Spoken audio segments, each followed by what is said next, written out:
We got to look at some more Game Pass games coming in January. We have some NPD sales that is going to foreshadow what game sales are going to look like when it comes to Xbox Game Studios. And Game Pass has hit 25 million subscribers.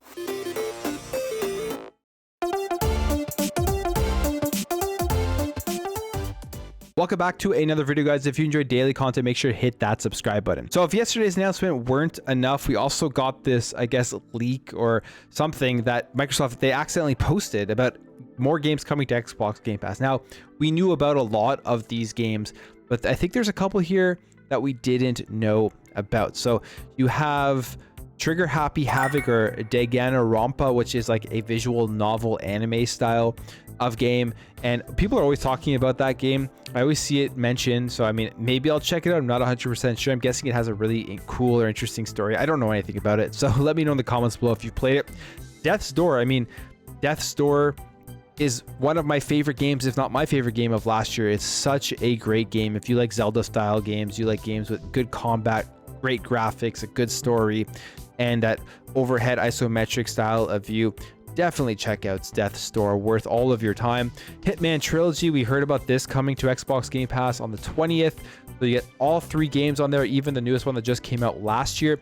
Nobody Saves the World. This game, I believe, is out right now on Xbox Game Pass, a game that I'm extremely excited for. We've seen this in their indie showcases, and it just looks like it's a ton of fun. Paparazzi, I mean, that's a game we've seen as well. It's like you're taking pictures of dogs.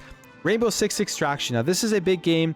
It's a co-op Rainbow Six game. It's not like the Rainbow Six Siege game and you're taking on enemies. You're trying to get through the level that you're in. I'm actually pretty excited for this game. I'm going to check it out. I know it seems like people aren't talking about it too much, and they're putting it into Xbox Game Pass probably to get more players, probably because of that co-op factor, but I'm excited for it. My wife loves Rainbow Six, so we're going to jump in and play that. Windjammers 2, I mean, what can you say? They're finally bringing back the classic Windjammers game. And I mean, I'm super excited to play. It's like a multiplayer disc throwing game. And there's going to be online. The graphics look brand new. And it comes from .emu, which is really interesting because a lot of their games have been coming over to Xbox Game Pass. Like one of my favorite games was Streets of Rage 4. And so we'll see more from them. They make some really good retro revivals, so that's great to see Windjammers 2 coming on. And hopefully we'll see that remake or that new TMNT game that's coming out, the new beat 'em up. That would be awesome. Next is Taiko no Tatsujin. I don't know if I said that right, but I believe this is like a rhythm drum game. So not sure how that's gonna work, but I mean, if you're into that series, it's there. And then Rainbow Six Siege Deluxe Edition is coming to PC. So I think this is another just great slate of games. There's at least 4 games there that I want to check out. I mean, I've played Death's Door, so I probably will not play that right now. But the Hitman Trilogy, Nobody Saves the World, Rainbow Six Extraction, and Windjammers 2. Now, in terms of the release dates, the Death's Door and Windjammers 2 are coming on the 20th. Taiko no Tatsujin on the 27th, and Danganronpa today. These are some hard names to say for these games, but hey, I think there's 2, like Danganronpa and Taiko Tatsujin are 2 Japanese games, which is something that Xbox needs to work on. They need to get more Japanese games into the service. All right, jumping over here to the December NPD results. Now, these are interesting. I always like looking at them, but because of the announcement yesterday, they're even more interesting to see. As we know, Call of Duty now is going to be an Xbox Game Studios game, and every single year it is the top selling game. So even here for 2021 so far, the top 2 games are Call of Duty Vanguard and Call of Duty Black Ops Cold War. You go all the way down the list, you also have Forza Horizon 5 at number 20. Go up a little bit, you have Minecraft at 13. So that's 4 top selling games from Xbox Game Studios in 2021. Yes, I know they just acquired Activision Blizzard, so it had absolutely nothing to do with Xbox, but it's just kind of foreshadowing of what you can expect and what Xbox is going to expect in terms of the amount of money they're going to be making off of the games that they have. Now, Call of Duty Vanguard specifically is interesting because from what I've seen, is that it is not people's favorite Call of Duty. There's a lot of issues that aren't getting fixed. Some stuff's broken. So the fact that it's still number 1 is pretty telling just how popular this franchise is and how much money there is in it. And I think that's a huge reason why Xbox went ahead with this deal. They know what Call of Duty is going to bring over to Xbox Game Pass and to their overall profits when it comes to their subscription service. Now, when it comes to just December 2021, again, you have Call of Duty Vanguard on top, no surprise. But then right under that, you have Halo Infinite. And that's cool to see because Halo Infinite, obviously free to play multiplayer. And then if you want the campaign, you have to subscribe to Xbox Game Pass or go out and buy it. And what this is showing that even though it is free to play on multiplayer, or you can subscribe to Game Pass, people are still going out and purchasing the full price games. And Halo Infinite was just a campaign. Think about that. It was $60 for just the campaign, and it was still the second best selling game in December. So it shows the power of Xbox Game Pass, not only for the subscription, but for people still going out and purchasing these games even though they're on the service. And then we have here the top 10 games for December 2021 for Xbox specifically. Halo Infinite, number 1. Like I said, even on Game Pass, people are still buying that game at full price. Call of Duty Vanguard.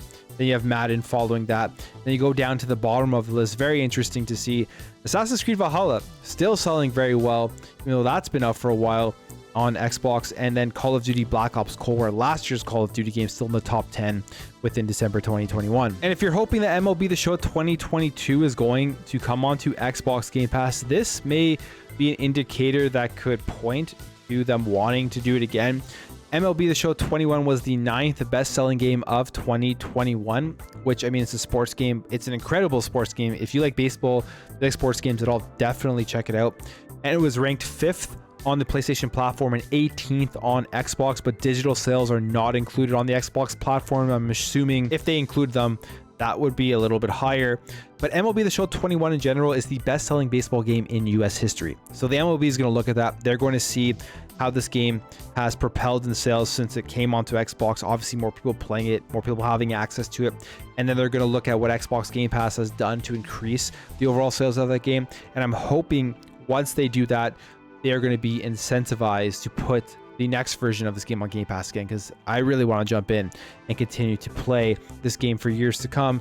And if it's on Game Pass, I don't have to worry about going out and purchasing it full price. And finally, just another interesting thing here, the Xbox Elite Series 2 wireless controller was the best-selling accessory for December 2021, and the PS5 DualSense wireless controller was overall 2021's best-selling controller. And finally, jumping over to something I think a lot of people have passed over because it was in an email or something that Phil Spencer had sent out to members at Microsoft talking about the acquisition of Activision Blizzard. And within that email, he mentions that Xbox Game Pass has grown to 25 million subscribers. It says here, the acquisition also bolsters Microsoft's Game Pass portfolio with plans to launch Activision Blizzard games into Game Pass, which has reached a new milestone of over 25 million subscribers.